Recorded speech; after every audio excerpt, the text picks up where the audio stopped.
Hello শিক্ষার্থীরা, আসসালামু আলাইকুম। তোমরা সবাই কেমন আছো? আলহামদুলিল্লাহ, আমি অনেক ভালো আছি। তোমাদের নবম শ্রেণীর নতুন কারিকুলাম গণিতের উপর আজকে হলো চতুর্থ ক্লাস। ইতিমধ্যে আমি 3টি ক্লাস নিয়েছি। আর এই ক্লাসে আমি তোমাদের সামনে সেটের প্রকাশ এবং পরবর্তী যে বিষয়গুলো সেই বিষয়গুলো নিয়ে আলোচনা করব। তাই তোমরা অতি দ্রুত একটি খাতা এবং কলম নিয়ে বসে পড়ো, যাতে করে তোমরা এই ক্লাসের যে গুরুত্বপূর্ণ নোটগুলো আছে তোমরা সাথে সাথে খাতায় তুলে নিতে পারো। তাই আর কথা না বাইরে চলো আজকের ক্লাস শুরু করি। আজকে আমরা জানব সেটের প্রকাশ, সেটকে কিভাবে প্রকাশ করে। তার আগে আমরা প্রথমে জানব যে সেট জিনিসটা আসলে কি বা সেটের সংজ্ঞা। সেটা হলো যে বাস্তব বা বিমূর্ত বস্তুর সুনির্দিষ্ট সংগ্রহকে সেট বলে। কি বলছে যে বাস্তব জগৎ এবং বিমূর্ত জগৎ মানে আমাদের কল্পনার জগতের যে সকল বস্তু আছে এগুলোর সুনির্দিষ্ট একটা সংগ্রহকে সেট বলে।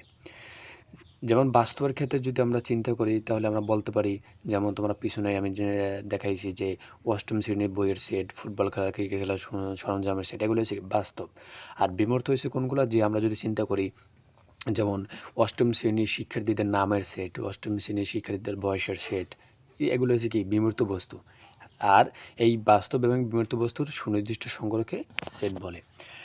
সেটের প্রকাশের নিয়ম হলো 1 নম্বর নিয়ম যেটা, সেটা হলো যে সেটের উপাদানগুলোকে দ্বিতীয় বন্ধনীর মধ্যে আবদ্ধ করতে হয়। সেটকে প্রকাশ করার জন্য কি করতে হয়, এই যে দ্বিতীয় বন্ধনীর মধ্যে উপাদানগুলো লিখতে হয়। ঠিক আছে, এই হচ্ছে সেট প্রকাশ করার 1 নম্বর পদ্ধতি। 2 নম্বর নিয়মটা হলো যে উপাদানগুলোকে কমা দ্বারা পৃথক করতে হবে।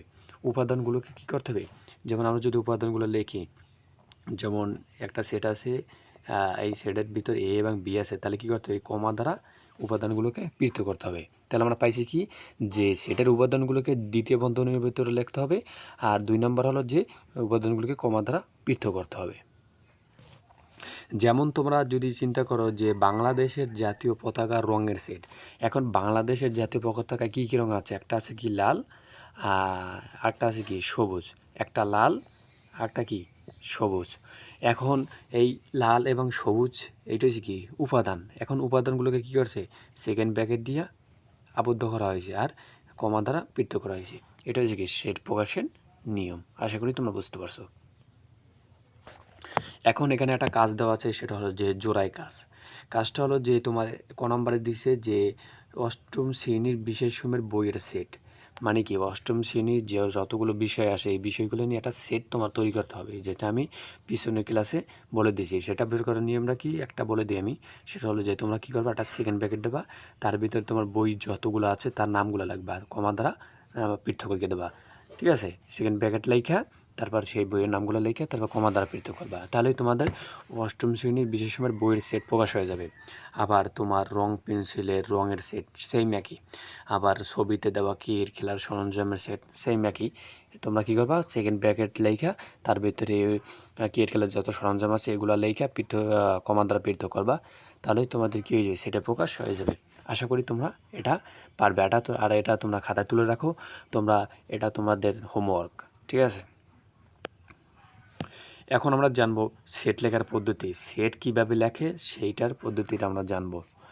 তাহলে সেট লেখার পদ্ধতি হলো যে সেটকে যদি প্রকাশ করতে চাও তাহলে তোমার কি করতে হবে, যে ইংরেজি বড় হাতের অক্ষর যেগুলো আছে, যেমন এ বি সি ডি এভাবে জেড পর্যন্ত, এগুলো দ্বারা কি করতে হবে, সেটকে প্রকাশ করতে হবে। যেমন তুমি একটা সেট প্রকাশ করতে চাইছো, এ ইজ ইকুয়াল টু 1 2 এভাবে কি অসীম পর্যন্ত, তার মানে কি এই সেটটাকে তুমি কি করছো, এই বড় হাতের এ দ্বারা প্রকাশ করছো। আবার উপাদান প্রকাশ করবা কিভাবে, যে ইংরেজি ছোট হাতের অক্ষর দ্বারা এবিসি, যে এবিসি ডি এভাবে জেড পর্যন্ত, এগুলা ইংরেজি ছোট হাতের অক্ষর দ্বারা তোমরা উপাদান প্রকাশ করবা। আর সেট প্রকাশ করবা ইংরেজি বড় হাতের অক্ষর দ্বারা।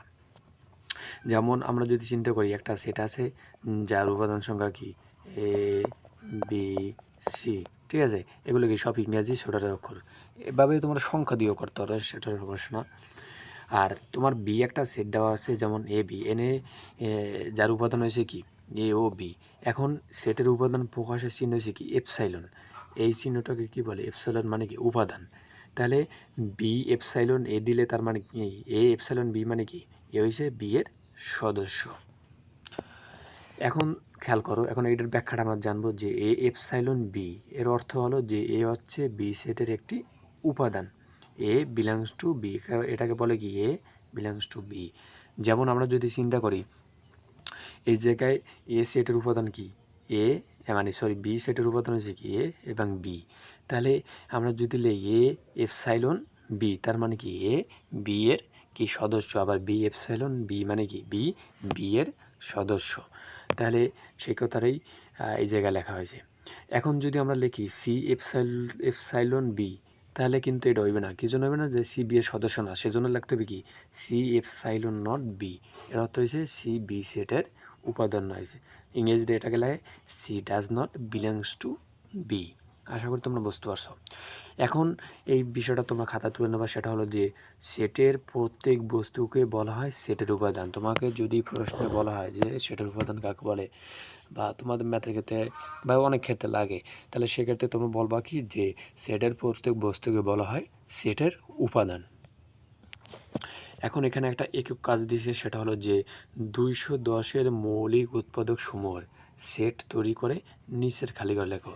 তোমরা কি করবা, এই যে 210-এর যে মৌলিক উৎপাদকগুলো আছে এগুলো নিয়ে একটা সেট তৈরি করে এই খালি ঘরে লিখবা।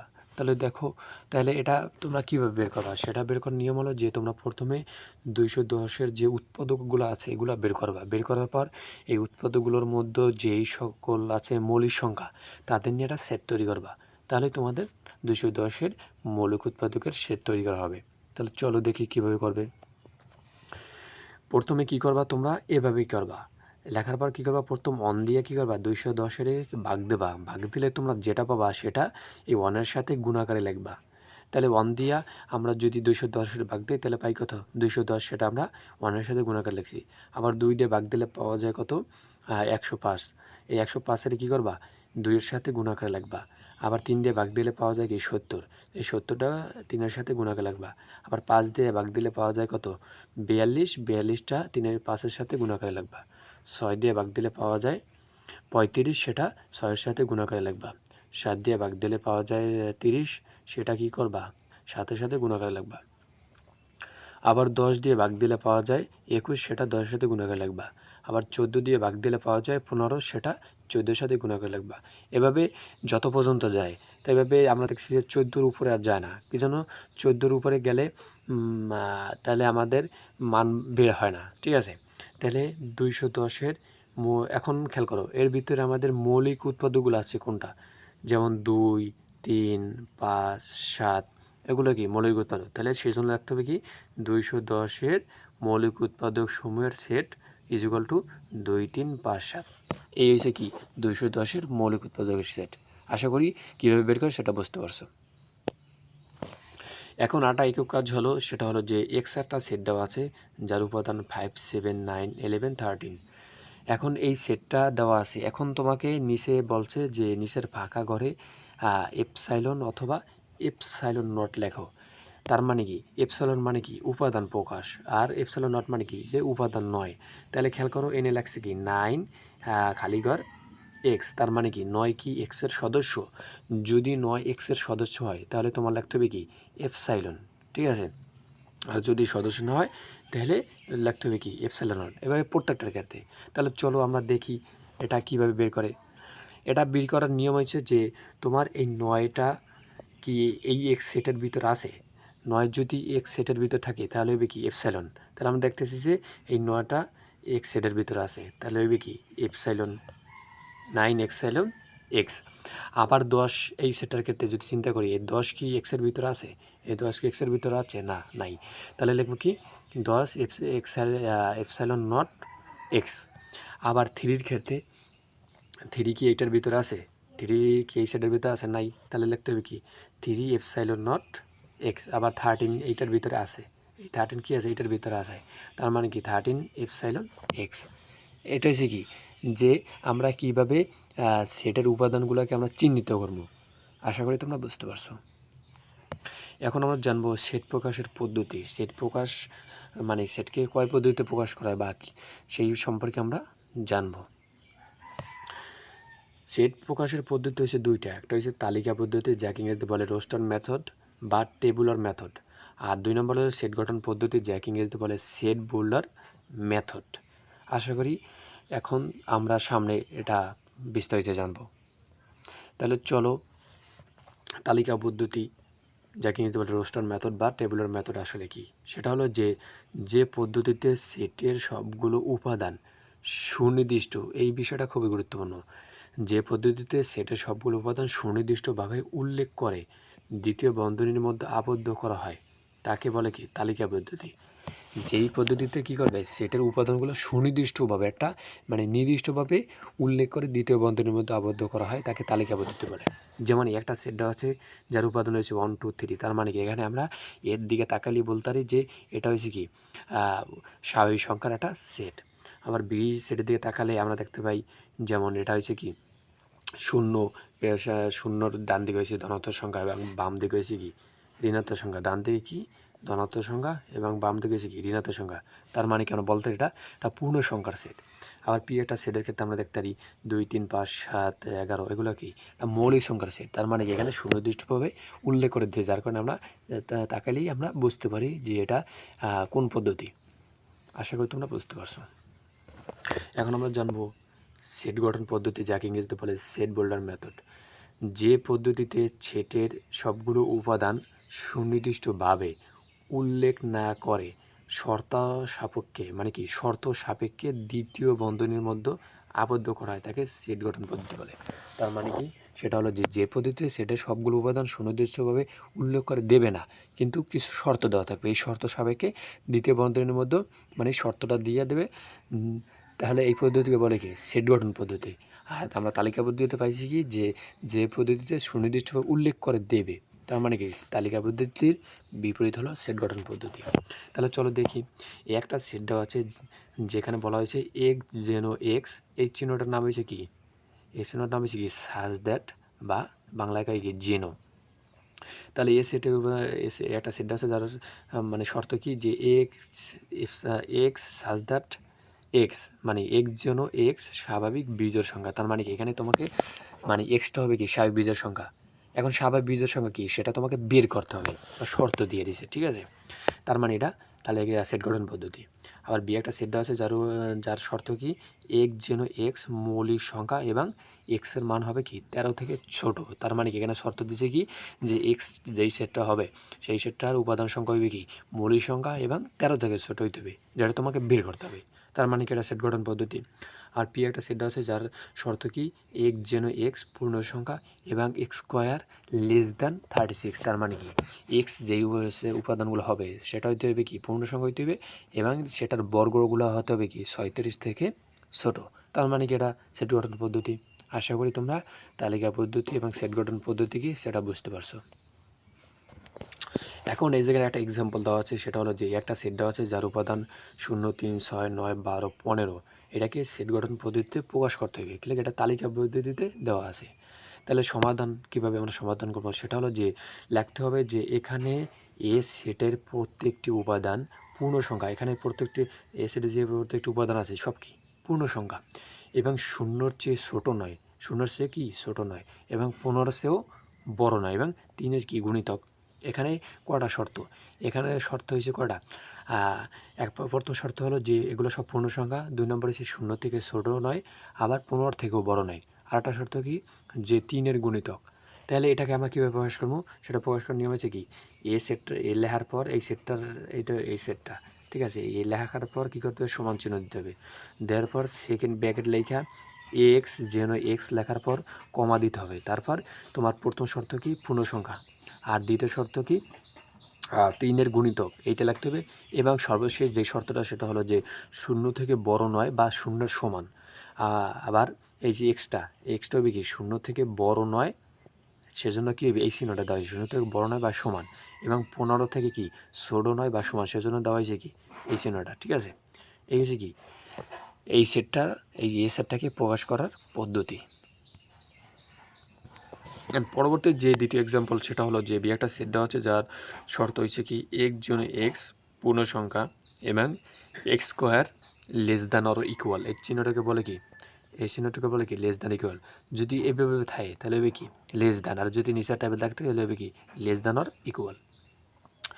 তাহলে তোমার কি বলছে যে x square less than or equal কি 25, তার মানে কি তোমার একটা সেট দেওয়া আছে যার উপাদান সংখ্যা হবে কি পূর্ণ সংখ্যা এবং এটার বর্গগুলো হবে কি 25-এর থেকে কি ছোট বা সমান। এটাকে তালিকা পদ্ধতিতে প্রকাশ করতে বলছে। তার মানে কি এটা পূর্ণ সংখ্যার সেট। তাহলে আমাকে আগে লিখতে হবে কি এখানে জেড ইজ ইকুয়াল টু পূর্ণ সংখ্যাগুলো, যেমন 0 +- 1 +- 2। তোমরা তো জানো যে পূর্ণ সংখ্যার সেটগুলো কি। এটা লেখার পর তোমরা কি করবা, প্রত্যেকটা উপাদান, ঠিক আছে, প্রত্যেকটা উপাদান কি করবা তোমরা এইভাবে নিয়ে বর্গ করবা। যেমন এক্স ইজগুলো 0 হলে এক্স করবে কি 0, যেটা 25 থেকে ছোট। তার মানে কি এটা শর্ত সাথে মিলছে। আবার এক্স ইজগুলো +- 1, এই ঠিক আছে, এই +- 1 হলে এক্স করবে কি +-1-এর মানে 1-এর স্কোয়ার। তাহলে 1-এর পের যদি স্কোয়ার দেয় সেটা মাইনাস হোক আর প্লাস হোক সেটার মান কি 1ই হবে। তাহলে 1 << 25, তার মানে কি এই শর্তটা মিলছে। আবার পরবর্তী হচ্ছে কি এক্স ইজ ইকুয়াল টু +-1 হলে এক্স করবে কি এইটার উপর স্কোয়ার। তাহলে 2-এর উপরে যদি আমরা +2 নেই তাহলে 2 +2-এর উপর স্কোয়ার দিলে কী হয় 4, আবার -2-এর উপর স্কোয়ার দিলেও কী হয় 4। কিছু আমরা বর্গের ক্ষেত্রে জানি যে প্লাস আর মাইনাসের কোনো মানে পার্থক্য নেই, যে মাইনাসের উপর দিলেও প্লাস সংখ্যা হয়ে যাবে, আবার প্লাসের উপর দিলেও প্লাস থাকবে। তার মানে কি 2-এর উপরে +-2-এর উপরে যদি স্কোয়ার দেয় তাহলে পাই কত 4, যেটা 25 থেকে ছোট। তার মানে শর্তে মিলছে। আবার এক্স ইকুয়াল টু +-3 হলে আমরা স্কোয়ার, তার মানে কি 3-এর স্কোয়ার হলে কী হয় 9, যেটা 25 থেকে ছোটো, তার মানে এটাও মিলছে। আবার এক্স ইজ ইকুয়াল টু +-4 হলে এক্স করবে কি 4 × 16, যেটা 25 থেকে ছোটো, তার মানে এই শর্তটাও মিলছে। আবার এক্স ইজ ইকুয়াল টু +-5 হলে এক্স হবে কি 5-এর স্কোয়ার, তার মানে কি 5×5 = 25, যেটা 25 থেকে ছোটো বা কি সমান। আবার এক্স ইজ ইকুয়াল টু +-6 হলে এটা বর্গ করলে আমরা পাই কত 6×6 কত 36, যেটা 25-এর থেকে কি বড়, 25-এর থেকে কি বড়। তার মানে কি এই শর্তটা মেলে নেয়। আবার 7, এভাবে যত পর্যন্ত আমরা অতিরিক্ত +-8 +-9, যেটা আমরা যত সামনে যাব ততই বড় হয়ে যাবে। তার মানে কি এই শর্তগুলো আমাদের জন্য কি গ্রহণযোগ্য নয়। তাহলে গ্রহণযোগ্য কোন পর্যন্ত +-5 পর্যন্ত, এই পর্যন্ত আমাদের কি গ্রহণযোগ্য। তাহলে আমরা লিখতে পারি কি, তাহলে আমরা লিখতে পারি a = 0 +-1 +-2 +-3 +-4 +-5, এই পর্যন্ত কি আমাদের এই সেটের উপাদান হবে। তাহলে এটা বাংলায় যদি লিখি তাহলে আমরা 0 মাঝে লেখা আমরা এটার ভিতরে যে ধনাত্মক সংখ্যাগুলো আছে সেটা লিখবো ডান দিয়ে, আর ঋণাত্মক সংখ্যাগুলো আছে সেটা লিখবো কি বাম দিয়ে। এই হলো কি এই সেটের প্রকাশের পদ্ধতি। আর আজকের ক্লাসটা এই পর্যন্তই, আর কন্টিনিউ করবো না, কি জন্য যে ক্লাসটা বড় হয়ে গেলে তোমাদের বুঝতে অসুবিধা হবে, তাই আর ক্লাসটা কন্টিনিউ করবো না। আর ক্লাসটা তোমাদের মনোযোগ সহকারে দেখার জন্য ধন্যবাদ। আর ক্লাসটা যদি ভালো লেগে থাকে তাহলে অবশ্যই আমার ইউটিউব চ্যানেল এক্সপার্ট স্কুল এই চ্যানেলটিকে সাবস্ক্রাইব করে রাখবে এবং বেল বাটনে প্রেস করে রাখবে, যাতে করে পরবর্তী যে ক্লাসগুলো আছে সেগুলো আপলোড দেওয়ার সাথে সাথে তোমরা পেয়ে যাও। আর অবশ্যই ক্লাসটি লাইক এবং কমেন্ট করে আমাকে ফিডব্যাক জানাবে। সবাইকে ধন্যবাদ। Thank you for watching.